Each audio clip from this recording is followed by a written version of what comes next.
inteiro que está pausado. Bom, enfim, eu vou começando e aí eu vou falando com vocês e aos poucos ele vai entrar e vai dar tudo certo. Hopefully, né? A gente vai esperando. Sei que aqui várias pessoas não são professores de inglês, né? Mas bom que nem meu PowerPoint não tá abrindo, por isso que tá pausado.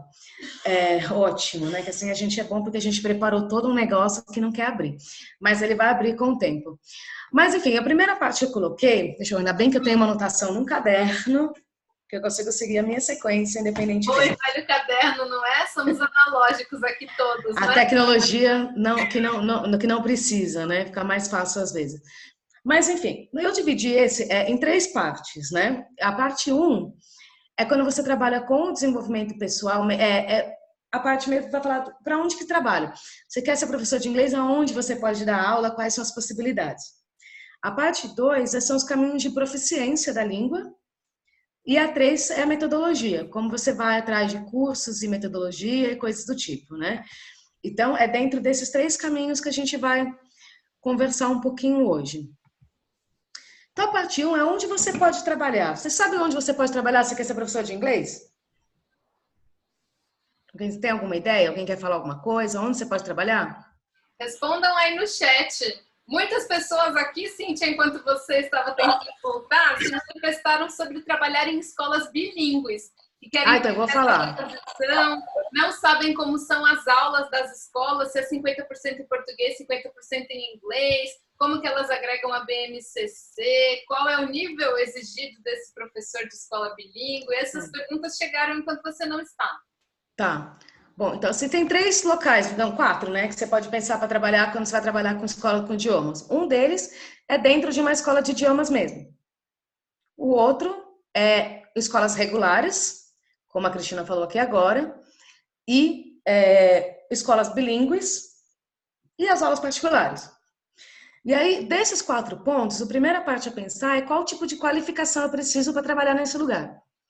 Então, se você quiser trabalhar em escola regular ou em escola bilíngue, é obrigatório, não tem o que fazer, que você tenha letras ou pedagogia, dependendo do nível que você vai ensinar, né? Se você for para ensino infantil até Fundamental 1, pedagogia. Fundamental 2, ensino médio, aí é letras. E para você fazer o curso de letras, aí dentro, na verdade, o mais importante não é somente a letras, graduação, você tem que ter obrigatoriamente, sem nenhuma... você tem que ter licenciatura. Você tem que ter licenciatura. O que é? Hoje em dia, existe uma nova lei e que não precisa necessariamente ser uma licenciatura do inglês. Dependendo da escola, mesmo as escolas bilíngues, escolas internacionais e tudo mais, eles acabam aceitando que você dê aula. Vamos supor que você tem a licenciatura em artes, mas você acabou se especializando no inglês e tudo mais, você consegue entrar porque você tem um tipo de licenciatura e eles conseguem assinar para você. Então, hoje mudou um pouquinho esse aspecto, que não é 100% obrigatório que a sua licenciatura seja em inglês. Coisas que antes no passado era, né? Então, esse é o primeiro ponto. Já para você dar aula em escolas de idiomas ou particulares, você não precisa nem ter uma graduação, na verdade. É desejável, obviamente, né? Até porque, dependendo de onde você quiser ir no seu âmbito profissional, por exemplo, se você quiser passar a dar treinamento para professores, se depois, mais para frente, você quer ser examinadora de Cambridge, essas coisas do tipo, agora foi. Eu falo, vai na paciência, na fé, no amor e as coisas entram. Entendeu? Então, assim, se você quiser, dependendo do treinamento, ser examinadora de Cambridge e tudo mais, você não ter uma graduação te impede de fazer essas coisas. Cambridge não aceita. Então, como Cambridge não te aceita, você tem que ter. Então, assim, não queria fazer, faça. Eu acho que a graduação, assim, ela é essencial na vida, independente do que você vai fazer muitas vezes. Então, assim, tem que ter alguma coisa. Então, vale a pena sempre você fazer uma coisa. Mas é isso, ele não é obrigatório, ele é desejável, mas não é obrigatório. Então, tem muita gente que se formou em psicologia, se formou em administração, se formou em várias coisas, e no fim das coisas começaram dando aula de inglês, gostaram da ideia e foram continuando, né? Então, esse é o primeiro passo, são os 4 lugares que você pode vir a trabalhar, né? Cambridge tem esse framework, quando você quer se desenvolver profissionalmente, aqui tá tudo em inglês porque ele vem do site de Cambridge. Aqui embaixo tem o link mesmo da apresentação. Depois eu posso compartilhar meu slide com vocês conseguem clicar e entrar diretamente nisso. Isso é um framework de Cambridge do seu desenvolvimento profissional. Então, ele vai desde você sendo uma pessoa aprendendo até você ser um profissional em desenvolvimento, o seu desenvolvimento profissional, os seus valores, desde o nível da fundação, quando está começando, até o expert. Então, às vezes, você na parte de language está no expert, mas na parte de metodologia, você ainda está aqui no development. E no professional development, você está aqui no proficient. Isso, então, vai começar a te ajudar a saber quais são os melhores cursos e coisas que você deveria fazer de acordo com o Cambridge, né? Mas eu vou começar a falar de proficiência do inglês. Por que começar na proficiência? Porque essa é a sua ferramenta de trabalho. Se você quer dar aula de inglês, você tem que saber inglês, em primeiro lugar, né? Isso sendo a sua ferramenta de trabalho, então não importa se você quer trabalhar na escola bilíngue, se você quer até trabalhar não sei aonde, você tem que ter uma proficiência do inglês. E conhecer bem esse framework aqui de Cambridge. Esse framework ele vai te dar uma bela ideia do que você é, aonde você está, qual o seu nível. Hoje, para dar aula de inglês, o desejável é você estar no C1, C2. Mas com o B2 já é possível começar, na verdade, né? Então, quando você está no nível B2, já vai te auxiliar bastante, você já não vai ter tanta dificuldade. Se você for trabalhar numa escola bilíngue, eles não vão aceitar menos de C1, nunca. Porque você tem que ter uma comunicação muito grande ali dentro da escola e de tudo mais. Então, meio que não tem como. Mas numa escola de idiomas, às vezes eles começam a acertar a partir do nível B2. Em escolas regulares, dependendo de como elas estão, nós temos professores ainda aqui nesse nível, que não é desejável, né? Vamos sempre ter a ciência do que não é desejável. Então, na escola bilíngue, eles vão exigir sim um certificado. Eu acho que eles vão exigir um certificado, pelo menos, mas FCI não é o melhor, é CAI. Eu já vou falar sobre todos eles, porque o FCI ele é o nível B2, é exatamente o que eu estava falando aqui agora do nível B2. E para uma escola bilíngue, como ele vai trabalhar com uma questão interdisciplinar e tudo mais, ele tem que ser o C2. Uma pergunta que você fez no começo, que eu vi agora que eu não respondi, é o que é uma escola bilíngue, né? Hoje em dia, tem muita escola regular se colocando como bilíngue, porque o que elas estão fazendo? Antigamente você tinha uma aula de inglês por semana, 2 aulas de inglês por semana. Hoje você tem escolas que têm aula de inglês o dia inteiro. Todos os dias, quer dizer. E aí eles colocam como escola bilíngue, mas não é. Uma escola bilíngue mesmo é uma escola em que você vai estudar matemática em inglês, ciências em inglês. Ele vai misturar o currículo do português e do inglês, porque você tem que ter a proficiência das 2 línguas, né? Então, você vai ter habilidades conversacionais tanto no português quanto no inglês. Você vai ter aula de língua inglesa, assim como você vai ter aula de língua portuguesa, mas a ideia é que você consiga entrar em diversos aspectos de discussão e tudo mais no idioma do inglês. Então, você não tem que aprender somente... uma coisa interessante de escola de inglês é que ele te ensina muito o inglês formal, aquele da universidade, né? A escola bilíngue não pode ficar nisso, ela tem que ir além disso, porque ela tem que ensinar o inglês real. Então, eles têm que saber também se comunicar em ambientes informais no inglês e tudo mais. Por isso que você tem que ter uma proficiência um pouco maior para trabalhar lá, né? Não adianta você ser um FCI, o nível FCI não funciona numa escola bilíngue, não. É muito baixo, na verdade. E aí, quais são os tipos de certificação, né, que você pode ter? Eu coloquei aqui 4 coisas aqui, e aqui do lado tem um quadrinho. Este quadrinho, ele vai te mostrar muito bem qual que é a pontuação do TOEFL, do TOEIC, do IELTS, de Cambridge, dentro do European Framework, né? E lembrando que o TOEIC ele é mais usado para empresas, para pessoas, para trabalho mesmo, né? Então, eu não vou falar dele, porque ele não é algo que para o professor de inglês ele é interessante, a não ser que o professor de inglês esteja dando aula de TOEIC, aí ele vai ser interessante, mas caso contrário, ele não é. Então, nós temos aqui, eu coloquei 2 grupinhos, que é o IELTS e o TOEFL, Cambridge e Michigan. O IELTS e o TOEFL, eles têm uma coisa em comum, que eles são certificados com duração de 2 anos cada. Somente 2 anos. Por quê? Já vou falar de TKT. TKT vai chegar lá. Primeiro eu tô falando da proficiência, daqui a pouco eu volto para metodologia. Daqui a pouco eu vou entrar na metodologia e tudo mais. Então, assim, o IELTS e o TOEFL, eles são dois exames mais ou menos, eles são muito diferentes no seu estilo, mas eles têm o mesmo propósito, que é, por exemplo, entrar numa universidade ou conseguir o visto para morar em algum país. E por isso que ele tem essa duração de 2 anos. O TOEIC, que está aqui nessa listinha, também tem duração de 2 anos. E ele tem exatamente por isso.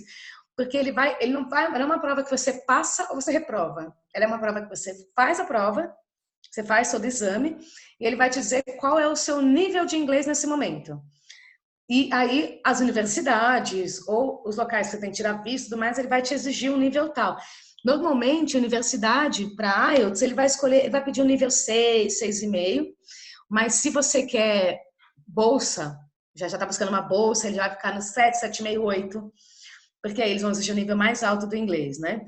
Essas duas provas, elas trazem muita situação de dia-aula, de dia de universidade, que é exatamente para eles garantirem que você vai conseguir chegar lá e entender a universidade como ela é, e acompanhar a aula e coisas do tipo, né? Enquanto Cambridge e Michigan já são outros tipos de exame, né? Já é um exame que você passa ou você reprova. Cambridge tem vários tipos de exame, os mais conhecidos ficam aqui dentro do main suite, que eles chamam, que é o CATS, PATS, FCE, CAE e CPE. São os mais conhecidos. E o Michigan, ele vai também até o CPE. Ele começa, acho que do PATS, mais ou menos o nível do PATS, indo até o CPE. Eles têm uma coisa bem importante em comum, que eles são certificados para a vida inteira. Uma vez que você tirou, passou, você tem seu certificado de FCE, de CAE para sempre. Porém, muito importante lembrar que um contratador, uma pessoa que vai te contratar para trabalhar, ele vai olhar quando foi que você fez esse exame. Porque eu fiz o CPI, passei no CPI em 2011. Nós estamos em 2020, faz 9 anos. Eu não tenho mais certeza se meu nível de inglês ele é um nível CPI mais, porque meu trabalho foi me levando para outros universos, que talvez ele não tenha mais a coerência de um CPI. De um CI, com toda certeza, mas de um CPI, talvez não. É o caso, talvez, de hoje eu refazer para certificar mais uma vez que eu tenho esse nível, porque 10 anos depois, dependendo do seu contato com o idioma, você muda, né, o seu propósito, não tem muito o que fazer, né? Para professores de português, você tem o CELT-BRAS, para professores de espanhol, você tem o DELE, que eles vão te dar também o mesmo tipo de certificação, né? Aqui embaixo, esse linkzinho tá aqui, ele é um link bem legal, que ele é uma prova de placement de Cambridge, que ele te testa, te fala em qual exame você deveria estar hoje. Qual exame você está preparado para fazer ou qual exame você deveria fazer agora, né? Qual você tem que estudar para fazer ainda. O legal desse daqui é que se você quiser prestar um desses, você olhando aqui, por exemplo, se eu preciso de um IELTS 6, eu tenho que ter um FCA, então deixa eu fazer esse teste para saber se eu já tenho um nível de FCI. Se eu já tenho um nível de FCI, eu só preciso estudar para o exame, e para entender a estrutura do exame, eu passo.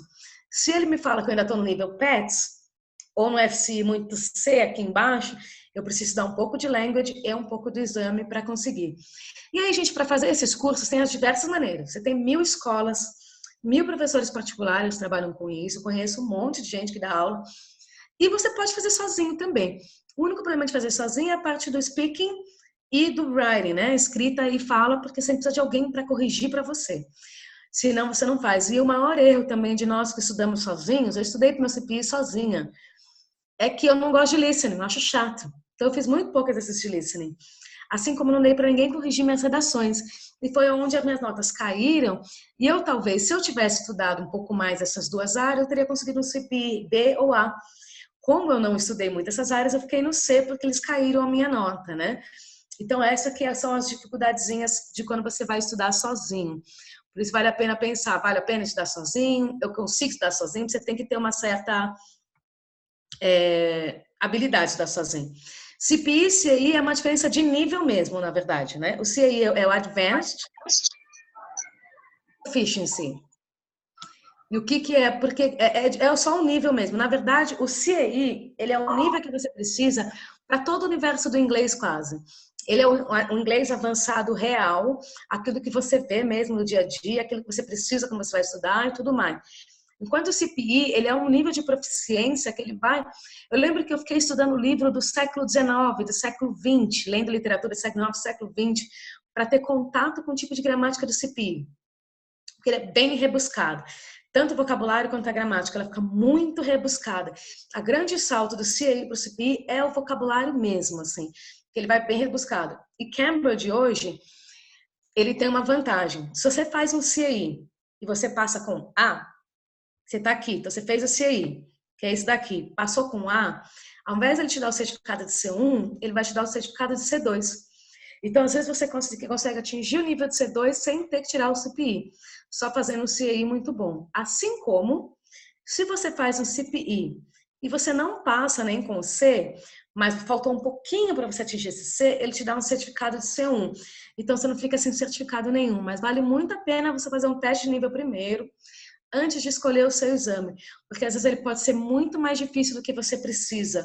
E aí a gente desanima, acho que a gente não tem a capacidade. E CPI e CAE são cursos que assustam inicialmente, porque parece que você nunca estudou o idioma. Porque ele começa a aprofundar o conhecimento. Por isso que é muito importante você ter um exame de proficiência de Cambridge ou do Michigan, por exemplo, porque ele vai fazer você olhar... Ixi, eu escrevi Cambridge aqui errado. Ele vai fazer você olhar para o exame para o inglês com mais profundidade. Você vai aprender as funções da língua de maneiras que você não aprende enquanto aluno numa escola de idioma e nem se você morar em outro país.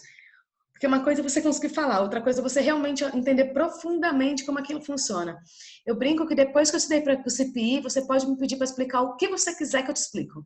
Porque ele trabalha com nuances tão pequenas da língua que você acaba ficando muito mais aprofundado naquilo que você está aprendendo e tudo mais. Né? Então, essa que é a sequência. FCI, já dá. Nunca estudou um idioma com muita profundidade, quer começar a dar aula de inglês? Comece a dar para FCI, pelo menos. E vai no FCI. Tenta tirar um FCA, você já fica com C1. Vai ficar ótimo na sua vida. Já tem um FCI, pula para o CAE correndo. Que o CAE vai garantir que as pessoas te chamam para entrevista rápido. E você vai ficar mais confortável para dar quase todos os níveis. Conseguiu o CAE, vai para o CPI, porque aí você tem no CPI, você tem um nível mais alto de proficiência do inglês.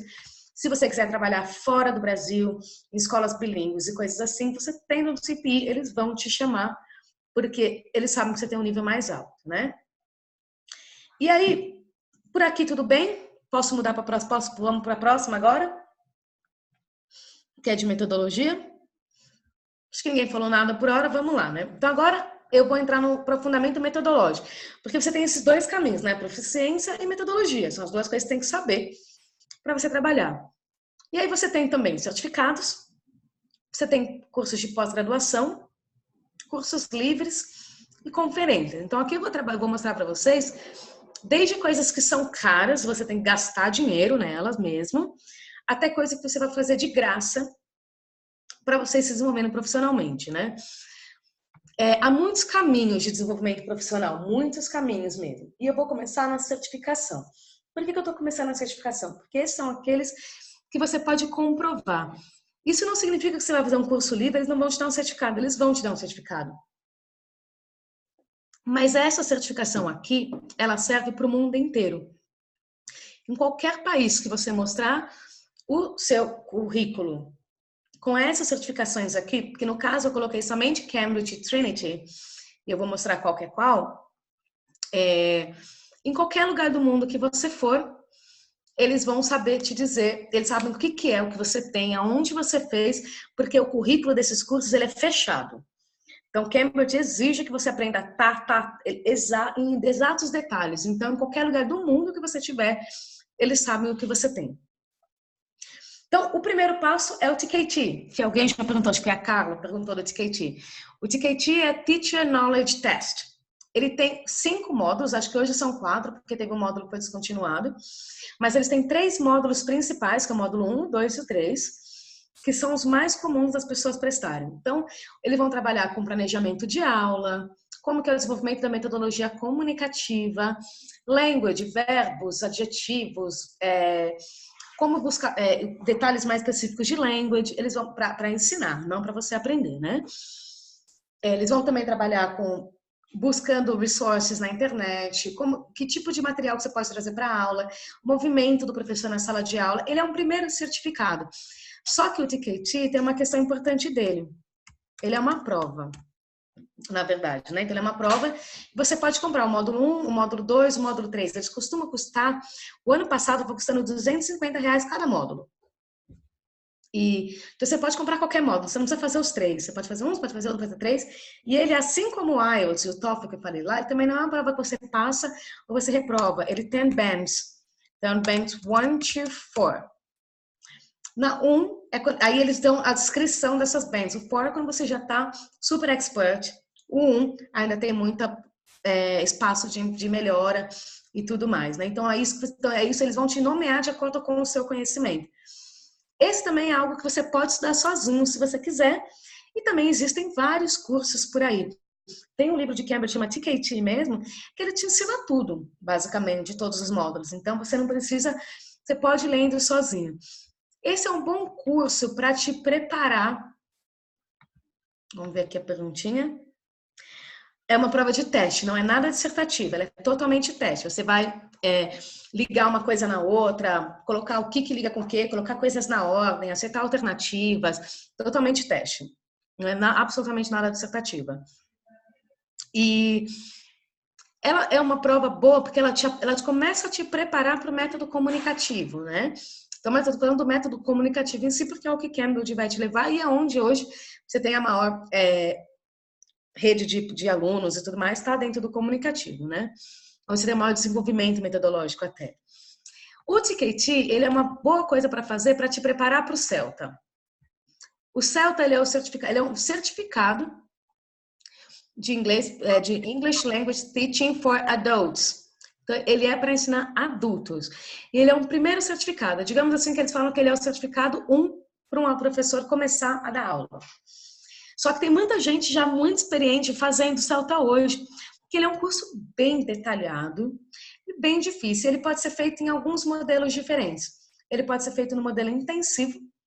Você fica um mês fazendo o curso inteiro. Você pode fazer no extensivo, que é um semestre. E tem o modelo online, que ele fica uma parte, todas as input sessions são online, mas depois você tem que ficar 15 dias no centro para dar as aulas, porque você tem que apresentar 9 aulas, que são Teaching Practice, chamam de TP. TP1, TP2, TP3. E depois dessa aula que você dá, tem uma sessão de feedback. Depois da sessão de feedback, você recebe uma nota se passou naquela aula ou não. E você também tem quatro assignments que você tem que fazer, de error correction, tem um que é de usando materiais autênticos também, preparando aula com materiais autênticos e tudo mais. Tem 4 assignments que você tem que fazer. Esse é muito parecido com o SET TESOL. Na verdade, esse daqui é de Cambridge, aquela que vai fazendo os slides as we go, né? E esse daqui é da Trinity. Opa, o pessoal tá um tempo. Então, do Cambridge tem da Trinity. Eles são 2 cursos muito parecidos. Na verdade, qualquer curso que tiver escrito as palavras TESOL ou TEFL, eles são cursos muito parecidos. O objetivo dos 2 é exatamente o mesmo. O valor do que exatamente? Do CELTA com relação ao KT ou do Trinity com relação a CELTA? Do SET TESOL? Eu não sei te responder essa questão dos valores, não, mas eu acho que é bem parecido, tá? É um investimento meio alto, de uns R$4.000, assim, fácil. A diferença é que, assim, o Cambridge, você tem normalmente 2 tutores principais. No SET TESOL, você já tem vários tutores. E eles têm, até o calendário deles, o que tem que fazer dentro dele é muito, muito parecido.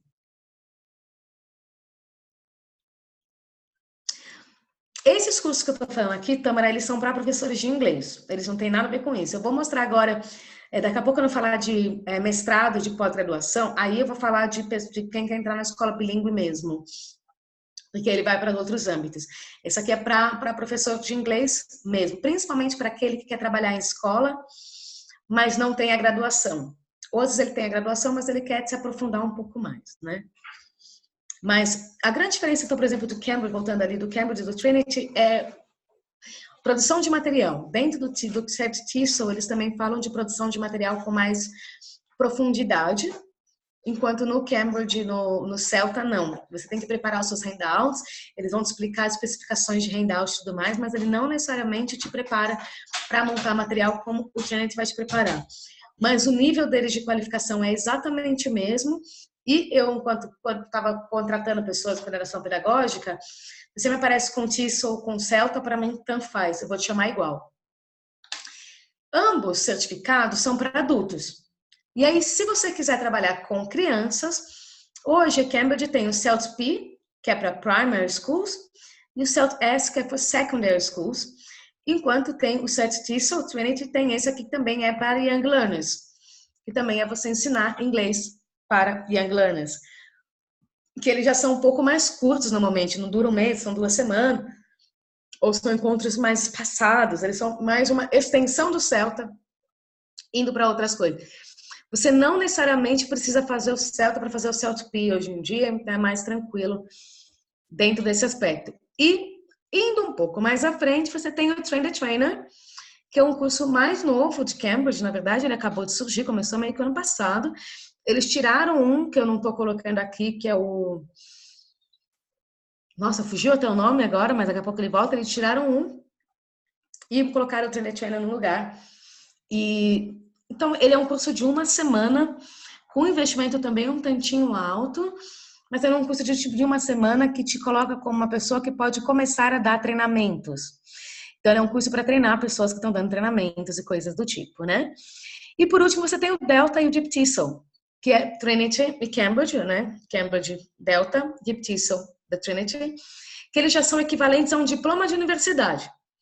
Isso não te garante que você vai dar aula numa escola regular, porque você não tem graduação, tá? Mas eles são um nível mais alto que você pode ter dentro das certificações de professores de inglês como segunda língua. E se você tem o Delta, você pode começar a ser treinado para dar o Celta. Assim como você tem no Deep TESOL, você pode começar a ser treinado para dar o CELT TESOL e vice-versa. Então, eles são cursos essenciais para você que quer se desenvolver para virar um formador de professores. Você quer formar professores, esses 2 cursos na área do inglês são os mais importantes, porque hoje eles te levam para um treinamento mais específico e tudo mais, né? Então, essas são as certificações. Vamos indo para o próximo para dar tempo da gente olhar tudo, né? Dentro da pós-graduação, aí você já tem um outro universo.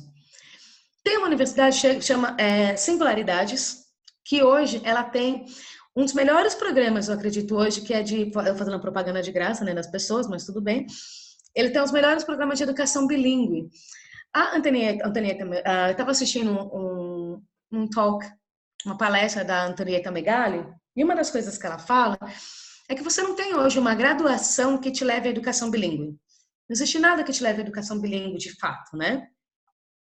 Mas você tem pós-graduações que te levam a isso. E aí, na pós-graduação hoje do Singularidades, eles trabalham com escolas bilíngues e multilíngues. E ela vai trabalhar com diversas escolas. Então, eu vou mostrar para você o que é uma escola bilíngue, o que é uma escola internacional, o que é uma escola disso, uma escola daquilo. Então, ele vai trazendo diversos tipos de coisas para a área do bilinguismo. Então, você que é professora de História, Tâmara, esse é um curso que dá para você fazer. Ele é ministrado em português, ele é 2 vezes, 1 vez por mês, o encontro presencial aqui no Singularidades, que é aqui em Pinheiros. E tem outros cursos que você pode fazer online e tudo mais. Então, essa que é a questão. Então, para o estudo bilíngue mesmo, são cursos de pós-graduação, não existe uma graduação exata. Para pessoas que também querem entrar em escolas regulares, para estudo bilíngue, psicopedagogia é uma das melhores ou curso de extensão que você pode fazer para trabalhar com crianças.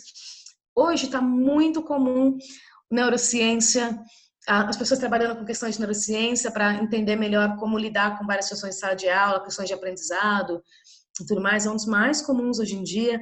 Você tem pós-graduação somente baseado, mas são mais cursos de extensão do BNCC, coisas do tipo. Você tem pós-graduação em inclusão e educação especial. Eu acho algo muito importante hoje em dia de fazer, né? Tem diversas coisas online mesmo, você pode fazer, muitos estão à distância hoje. Você tem curso de coordenação pedagógica, porque a coordenação pedagógica é um possível caminho do professor. Lembrando, uma coisa muito importante da coordenação pedagógica é que ela não é digamos assim, você virou um coordenador pedagógico, não significa que você foi promovido. Significa que você mudou de área, basicamente. Porque você começou a sair um pouco da sala de aula, um pouco, porque você nunca pode sair 100% dela, e você começou a entrar um pouco mais no mundo administrativo da aula, né? Então, então você tem cursos de liderança, tem muitos cursos de extensão de liderança da FGV e de várias outras faculdades que não são necessariamente voltados para o ensino do idioma ou para a área da educação, mas ele vai te dar as ferramentas de liderança. Então, tem muitos cursos de pós que você pode fazer para você se desenvolver, assim como tem vários tipos de mestrados que você pode fazer para se desenvolver também. Eu não sei dizer, por exemplo, se existe um mestrado em História com Educação Bilíngue, por exemplo. Isso eu não sei, mas existe isso em inglês. E dentro da área do inglês, as mais comuns é que você faça algum mestrado voltado para a área de linguística, mesmo, né? Ou linguística aplicada. A diferença da linguística para a linguística aplicada é que a linguística aplicada ela é mais prática. Então, a linguística aplicada, ela de fato vai trabalhar com o ensino do inglês como segunda língua, ou coisas do tipo, né? O que eu fiz, ele é Applied Linguistics em TEFL. TEFL e TESOL são duas coisas muito parecidas, são diversas nomenclaturas que nem vale a pena a gente desdobrar agora. Mas se você faz um TEFL, o que ele vai fazer? Ele vai te dar ferramentas metodológicas para você aplicar em sala de aula. Então, você vai aprender toda a teoria, desde lá do passado, do início da vida do ensino, do idioma, até o atual que você tem hoje, quais são as técnicas, quais são os métodos que existem, você vai realmente estudar o ensino do idioma com mais profundidade. Enquanto a linguística, você vai estudar a língua com mais profundidade. Então, você vai estudar a morfologia, a sintaxe, a fonética, a fonologia, pragmática. Você vai começar a estudar isso com profundidade.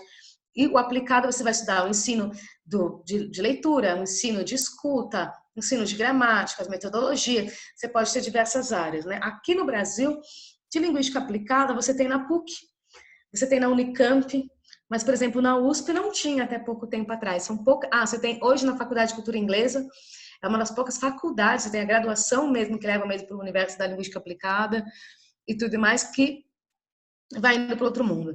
Se você gosta de literatura, você também pode trabalhar com literatura, porque trabalhar com literatura nada mais é do que trabalhar com language, né, no fim das contas. Então, você está ficando expert em uma área que é voltada para o idioma também, né? Então, são coisas que valem a pena.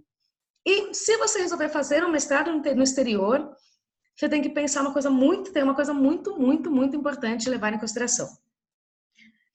Que é, se o seu mestrado é um MA ou MRes, né? Isso aqui é porque eu estou pensando nos de inglês. O MA é o Master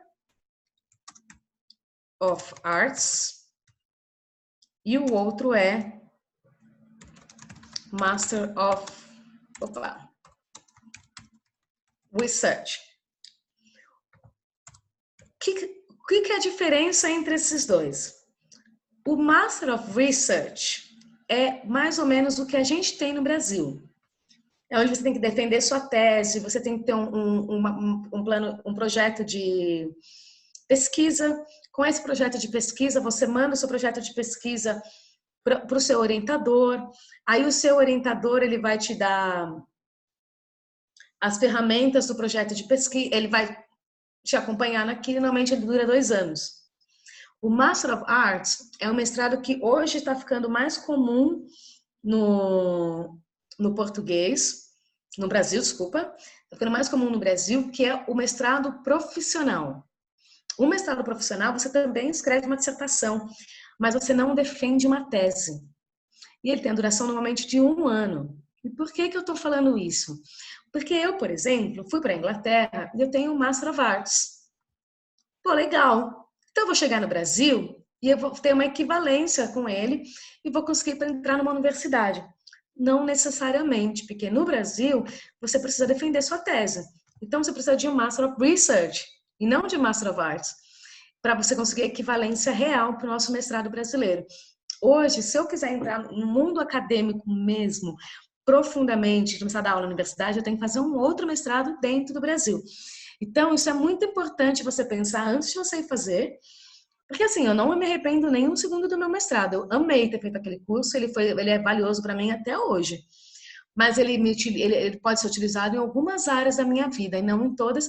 Quer dizer, no meu caso, em todas, porque eu não tenho interesse em seguir uma carreira acadêmica dentro de uma universidade. Se você tem, o ideal é que você faça o seu mestrado dentro do seu próprio país. Eu estudei, eu vou colocar o nome aqui.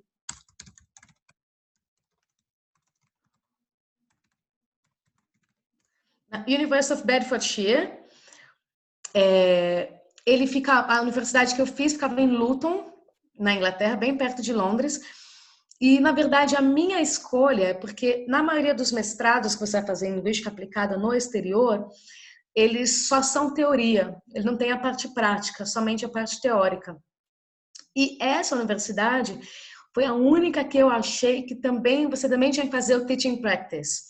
E aí foi enriquecedor, porque eu fiquei acompanhando professores, como eu já dava treinamento no Brasil antes de eu ir para lá, eu consegui me aprofundar mais em treinamento, em feedback, e eram salas com câmeras, então eu fui aprendendo a mexer em todo o mecanismo das câmeras e tudo mais para gravar, e aí ouvir o feedback com os alunos, e eu dei aula para pessoas de diversas nacionalidades nesse caso, né? Então, dei gente de tudo quanto foi lugar do mundo que estava lá dentro fazendo curso de graça e tudo mais, porque são os cursos voluntários, né, para a gente poder dar aula para alguém. Então, foi por isso que eu escolhi essa universidade. Então, uma coisa muito importante quando você for pesquisar a universidade é o que você quer e o que aquele curso te oferece. Não vai só pelo nome da universidade, às vezes, porque o nome, às vezes, ele é bom, mas ele não te traz o que quer, né? Então, é muito importante você pensar no seu mestrado, você vai fazer um mestrado para quê, por quê e onde. Não vai só sair do Brasil achando que vou fazer mestrado lá fora, depois você volta aqui e não consegue utilizar aqui e aí fica frustrado, né? Deixa eu passar para o próximo, senão eu não consigo terminar. Mas estamos terminando. Próxima parte são os cursos livres. A verdade é o seguinte, você tem os certificados, mas os cursos que você vai fazer na sua vida, eles vão te ajudar a aprender muito mais e cada vez mais. E às vezes são cursos curtinhos, de algumas horas, de um dia, ou cursos de um semestre inteiro. Tem vários cursos que você pode fazer.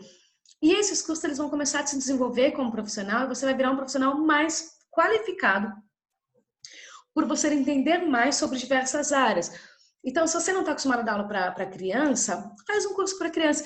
Eu não dou aula para criança nunca, mas eu fiz o curso de Storytelling da Claire Venables. Por que eu fiz esse Storytelling? Porque eu achei que era uma ferramenta interessante de eu ter.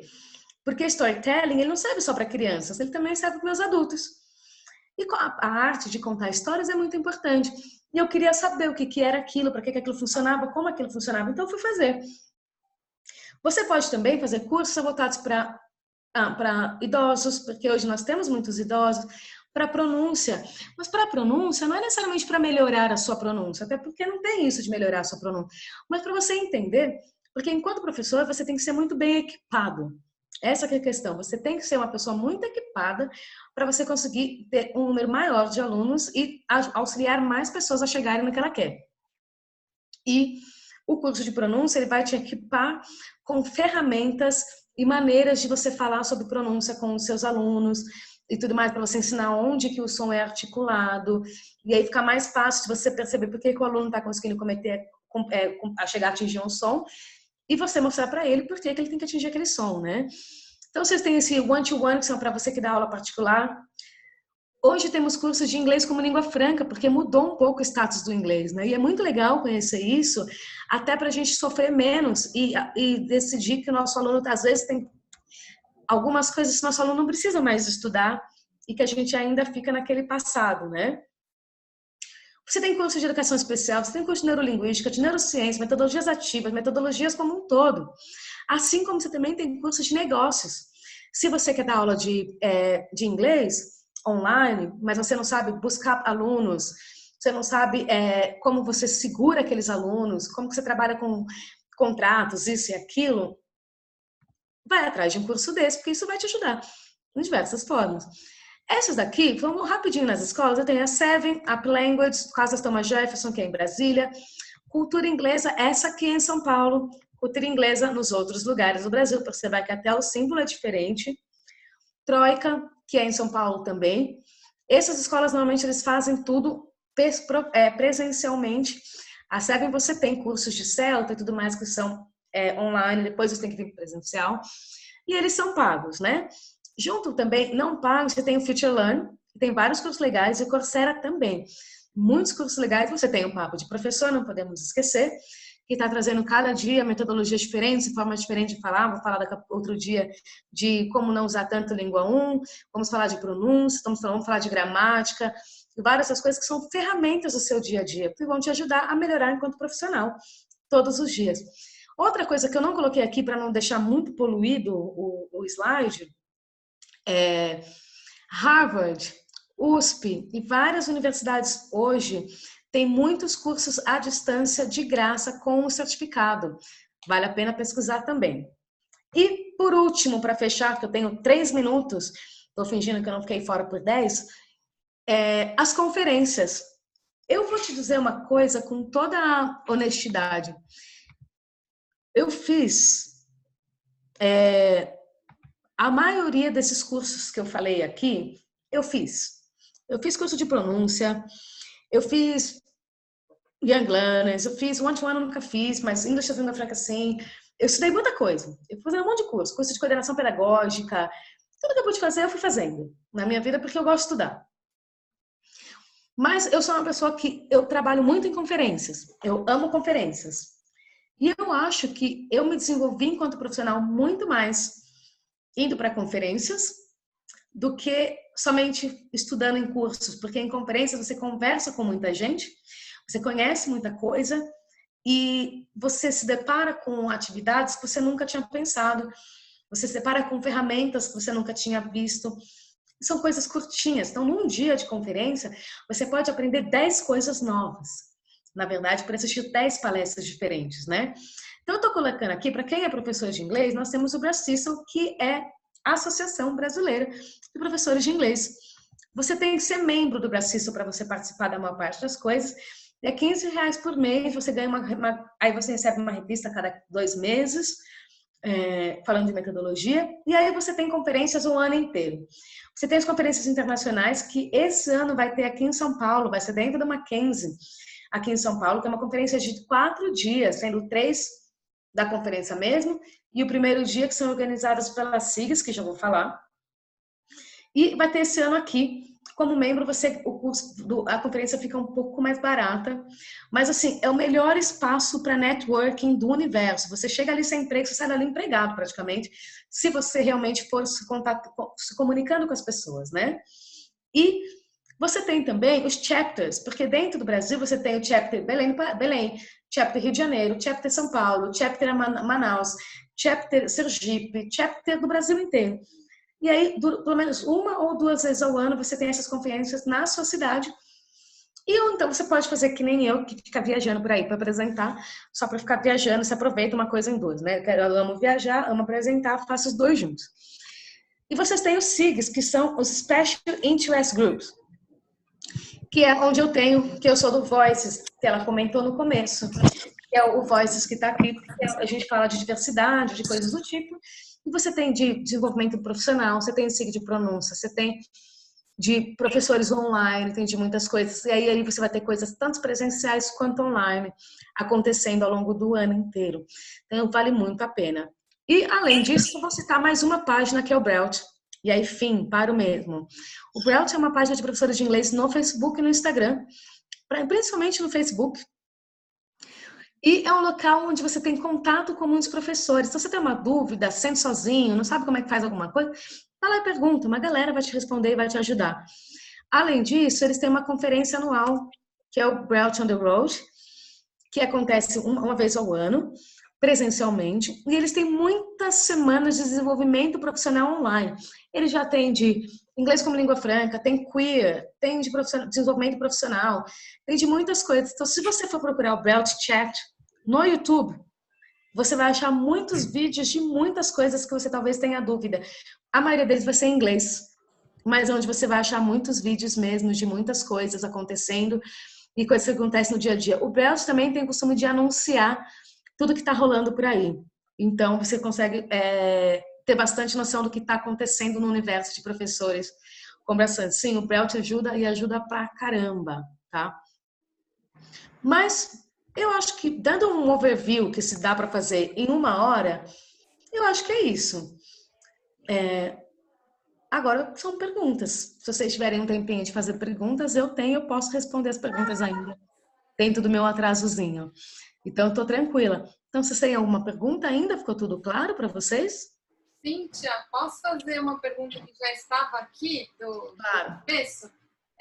Sobre como as escolas bilíngues agregam a BNCC ao currículo da escola. Está naquele bloco que a Tamara colocou de perguntas aqui. Na verdade, a BNCC é muito nova, né? E a BNCC está começando agora e as escolas estão adaptando seus currículos agora. Eu acho que nesse momento, nesse real momento, eu não consigo te responder exatamente como eles estão incorporando, porque eles também estão aprendendo, no fim das contas. Então, quando você vai em palestra do BNCC e tudo mais, você tem uma questão de material, tem uma questão curricular, que os alunos... Acho que você vai saber responder isso melhor que eu até, sabia? Dani, porque você trabalha mais, você já trabalhou falando um pouco mais de BNCC nos últimos tempos, né? Mas eu acho que é isso. Assim, a grande verdade é que você tem 1000 formas. A BNCC está sendo hoje quem é coordenador pedagógico de escola, quem trabalha na organização do currículo da escola, eles estão modificando o currículo para se adequarem a essas normas da BNCC. Uma coisa importante da BNCC é que ele está usando hoje o currículo do inglês como língua franca. Não mais o currículo do inglês como língua estrangeira, o que muda muitas coisas mesmo, assim. Você pode explicar rapidamente o que vem a ser língua franca, só para deixar todo mundo na mesma hoje parte? A gente fala a gente fala hoje do ensino do inglês como... Hoje tem mais gente que fala inglês como segunda língua do que pessoas que falam inglês como primeira língua. Então, a necessidade do ensino do idioma, ela começou a se modificar para essa nova face do inglês. Hoje o inglês ele é usado como uma língua internacional. Então, dentro de uma língua internacional, por exemplo, não é necessário eu ficar horas focando em expressões idiomáticas. Porque expressões idiomáticas são coisas muito inerentes à sua língua. Então, por exemplo, em português, falar pagar mico, chutar o pau da barraca, algo que foi feito nas coxas. Antigamente, isso seria uma coisa muito importante de se ensinar no inglês. Hoje não é visto mais, porque somente quem é nativo da língua, de fato, domina isso. Quem não é nativo, não. E numa reunião, tem mais gente não nativa do que nativo. Então, isso é uma das coisas que não são mais importantes. Assim como alguns sons. Tem alguns sons do inglês que hoje as pessoas não veem mais como tanta relevância de se ensinar como tinha no passado. Hoje é aceitável o sotaque. O sotaque é visto como uma coisa bela. Porém, você tem que entender o outro sotaque dos outros também, para você conseguir se comunicar. Que tipo de estratégia de comunicação você tem que ter para se comunicar com pessoas do mundo inteiro, na verdade, né? Então, ele vai indo para esse outro universo, que foge um pouquinho só do inglês como ele era antes, né? Então, é um universo... Se você nunca ouviu falar de inglês como língua franca, assim, pesquisa já. Pesquisa hoje. Não deixa passar. Tem um nome muito importante, mas ela trabalha mais com pronúncia, que eu vou escrever aqui agora. Mas tem muitas coisas online e, assim, não sabe, vai atrás. Tem a Jennifer Jenkins, que é a minha super... que eu amo. Ela é uma das pessoas principais que falam sobre isso e tudo mais, né? Mas ela faz todo um novo currículo de pronúncia, falando de inglês como língua franca. Então, é bem interessante. Então, isso, assim, é base. Não sabe, vai buscar. Você precisa saber. Que mais? Tem uma outra aqui, pergunta da Carla. Primeira coisa, a Carla disse assim: olha, Cíntia, tenho sim, mas antes eu adorei esse norte que você nos deu hoje. Ah, que bom, fico feliz. Aí depois ela pergunta. Minha pergunta é: você acha que recorrer a caminhos como TKT, Celta, etc., antes do caminho de proficiência é possível, arriscado ou não? Olha, eu diria o seguinte, depende... Eu sempre falo para as pessoas que, assim, se você não está acostumada a dar aula de inglês ainda, a proficiência ela pode ser mais interessante que a metodologia. Por quê? Eu, enquanto treinadora, como formadora de professor, é mais fácil eu te ensinar metodologia do que eu te fazer melhorar na language muito rápido para te dar os níveis que eu preciso. Então, você já ter um nível mais alto de inglês é bom. Para você fazer o CELTA, se você não tem o nível C1 de inglês, você nem consegue. Porque Tem uma na prova entrevista antes, né? tem uma entrevista antes, eles vão checar o seu nível de inglês. Se você não tem, você não consegue porque você não vai passar por causa disso. O TKT, normalmente, eles pedem nível B2. Então, dá. Então, assim, o ideal é você ir balanceando entre eles. Mas, se você nunca deu aula, eu acho mais importante a proficiência, você mostrar que você está estudando o idioma, que é a sua ferramenta mesmo, porque a metodologia a escola vai te ensinar. Entendeu? Agora, se você já tem um pouco de metodologia e seu inglês está baixo, para um pouco na metodologia, corre no seu inglês, depois você volta para a metodologia, porque senão você vai ficar sempre no mesmo grupinho de alunos. E a verdade é, escolas que realmente levam... Bom, escola regular você pode ser contratada, porque às vezes não precisa. Escola bilíngue você não vai ser contratado, sem um nível de proficiência, com um certificado, sem um certificado de inglês, talvez. Sem um nível de proficiência, jamais. Tanto que a primeira coisa que eles pedem é uma prova de inglês, né?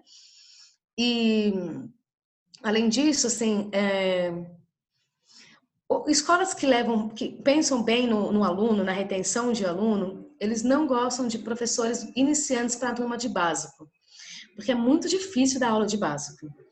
Parece que é fácil, mas não é. Você tem que trabalhar com a ansiedade do aluno, muita estratégia, muita coisa. Então, quanto mais experiente o professor é, melhor para os níveis básicos. Então, você vai ficar no nível 2 e no nível 3, digamos assim, no elementary e no pré-intermediário. E ninguém vai te deixar sair disso, vai começar a te irritar, porque nem o seu inglês vai aumentar e nem nada. Então, conforme você vai estudando inglês, a gente vai te dando níveis mais altos. Eu acho muito importante sempre ouvir o feedback de quem te observa. A pessoa vai te dar uma boa guiada. Ah, não, você precisa da língua, você precisa da metodologia, qual é o melhor caminho para você seguir agora. Se você voltar para aquele de Cambridge que eu falei mais cedo, você vai conseguir ter uma boa ideia de onde você está hoje, qual é a melhor área de desenvolvimento. Porque quando você volta para ele, no site da Seven eu não achei, mas a Seven também, a Seven Idiomas também tem uma coisa que te ajuda nos caminhos para os cursos deles, né? Mas te ajuda em outras coisas. Mas se você ler bem esse quadrinho daqui, você vai saber com muito mais facilidade qual é o seu próximo caminho. E eles têm um teste. Você pode fazer um teste que vai te dizer aonde você está. E aí você consegue saber qual é o melhor caminho para você seguir hoje, atualmente. Então, isso aqui vale super a pena mexer. Tem outra pergunta aqui. Eu estou ativado o som, né? Estou. Da Ana. Como professora de inglês com outra formação, ela não é professora de inglês que fez letras, tá? Seria mais prático fazer um curso de letras ao invés de investir no TKT e seguir em busca do CELTA, etc. Eu já tenho o CAE, ela diz. Tá, eu acho que o que faz mais sentido... Depende de onde você quer trabalhar, em primeiro lugar. Se seu objetivo é entrar em escola regular, vai para letras logo, vai pegar a sua licenciatura, esquece CELTA, esquece TKT, esquece tudo isso. Você precisa da licenciatura, você precisa de letras. Se você quer dar aula particular, você quer ficar trabalhando em escolas de idioma, seu objetivo é virar um dia uma pessoa que dá formação para professores de idiomas, esquece letras agora, porque você já tem uma graduação e vai, talvez, direto para o CELTA. Faz uma entrevista de CELTA. O TKT deixa assim, se você fizer uma entrevista de CELTA, a pessoa vai te falar, não dá para você fazer isso agora. Faz primeiro o TKT. Ou não, vai direto para o CELTA, você consegue fazer o CELTA. E aí, então, isso depende muito de qual caminho você quer, como foi onde eu comecei, né? Quer escola regular, quer escola bilíngue, não pensa duas vezes, esquece tudo. Vai fazer sua graduação e licenciatura. Sem isso, você não vai conseguir entrar na escola, de maneira nenhuma. Às vezes, enquanto você está estudando, você consegue entrar como estagiário, e aí, se formando, você consegue uma vaga na escola. Se não, sem chance, assim, esquece, não vai conseguir entrar na escola regular. Para a escola de idioma, já não precisa. Muito bem, a Carla agradeceu aqui, com vários corações, Cíntia. Eu estou vendo aqui o chatzinho, na verdade. A pergunta da Ana tinha chegado só para mim. Alguém mais tem perguntas? Acho que agora não. Enquanto as pessoas respondem, vou dizer que a Cíntia vai estar conosco novamente no dia 8 de fevereiro, não é isso, Cíntia? Que é um sábado. 9. 9? Opa! Não, a gente mudou, porque no dia 8 eu vou dar um treinamento da Casa 1, a gente mudou para o dia 9 de manhã. Ah, é verdade. No dia 9 de fevereiro, às 11, estou correta? 10h30. Eita, 9 de fevereiro, às 10h30. Estamos bem hoje, hein? Às 10h30 da manhã, 9 de fevereiro, deixa eu colocar aqui. A Cíntia falou um pouco dos alunos básicos, né? E é um treinamento justamente sobre como você pode trabalhar com seus alunos mais básicos sem usar tanto a L1 deles, certo, Cíntia? Uhum. A Tâmara fez uma pergunta importante. Se ela precisa ter um nível de C1 para dar aula na escola bilíngue, sendo que ela vai dar aula de história. Sim. Se você quer ser uma professora que dá aula de história em inglês, sim. Você tem que ter um certificado de proficiência também.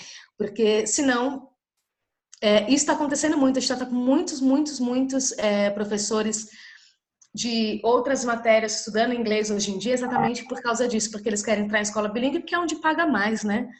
A gente quer mais dinheiro, vai entrar na escola bilíngue. Então, vale a pena. Que interessante, ela falando good night, quando é good afternoon aqui ainda.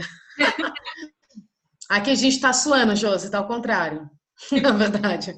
Mas, entendeu? Então, assim, tem que estudar, tem que tirar pelo menos o C1, mas tenta focar para você chegar no C2. O C1 como inicial, o objetivo C2. Senão, porque aí é melhor. Mas eu acho que é isso, né?